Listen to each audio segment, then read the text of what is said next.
Akkam jirtu daawwattoota keenya. Akkuma beekamu yeroo ammaa kana Oromiyaa keessatti moobaayila irraa intarneeta fayyadamuun dhorgamee jira. Wayyaaniin uggurtee jirti. Haa ta'u garuu tooftaa akka itti aanutti isin agarsiisuuf deemu kanatti dhimma bahuudhaan intarneeta moobaayila irraa fayyadamuun danda'amee jira. Innis access point edit godhuudhaani. Haalli itti access point edit itti gootan jalqaba yookaan dura dursoo settings bakka jedhu tuqxan.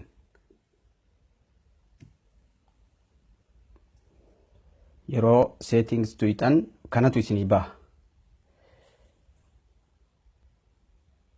More ka jedhu tuqxan.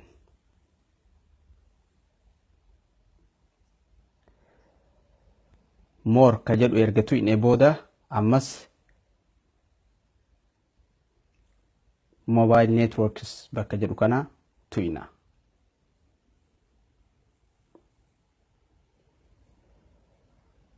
Asii gadatti access point names ka jedhu kana tuqna.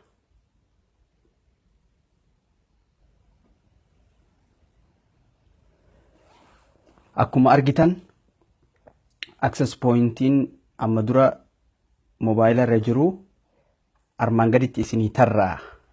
Garuu access pointii biraa tolfanna. Innis mallattoo ida'uu yookaan plus jettu tanarra tuqna.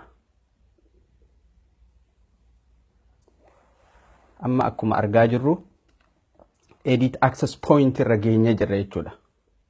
Amma odeeffannoo bakka duwwaa not set jedhu kana itti naqnu nu barbaachisa. Asii gaditti odeeffannoo bakka duwwaa itti galchinee akka intarneetii nu hojjetu godhuuf deemnu isin garsiisa. Innis name bakka jedhu kanatti bifa kanaan galchitan. et dot w a p okay jennaan. APN bakka jettutti isuma amma dura galchine san galchina. et dot w a p okay jennaan. Proxy bakka jettu tana sirriitti qalbeeffachuu qabdan. Lakkoofsa kana galchitan akka hin doongorree sirriitti mirkaneeffadhaa. Proxy bakka jetturra yeroon tuqee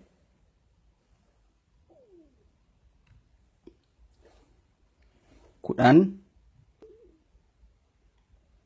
tuqaa 204 tuqaa 289 tuqaa 211 mirkaneeffadhaa. 10 2 4 1 8 9 211 yoo dongora takka umtan hin hojjetu jechuudha. Kanaafuu mirkaneeffachuun barbaachisaadha.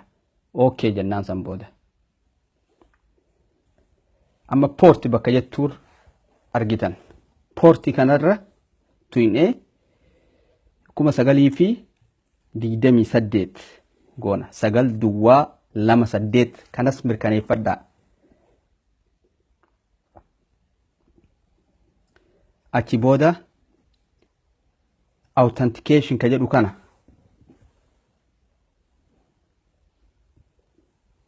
gara gadiitti yeroo ol deemtan authentication bakka jettu tana tuqxan.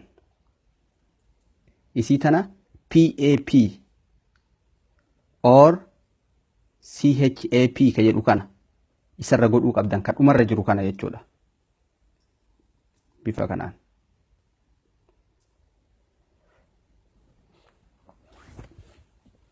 Erga kana goone booda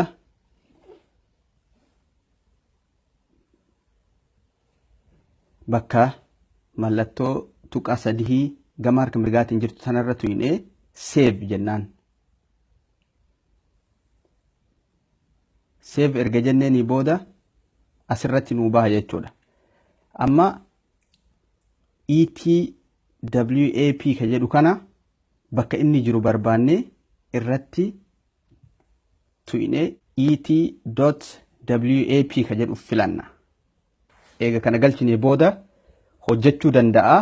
Yoo hojjechuu baate restart goonee bakka kanarratti filamuu isaa yookaan geengoon tuni tuqaa jidduurraa qabaachuu mirkaneeffachuu qabna jechuudha.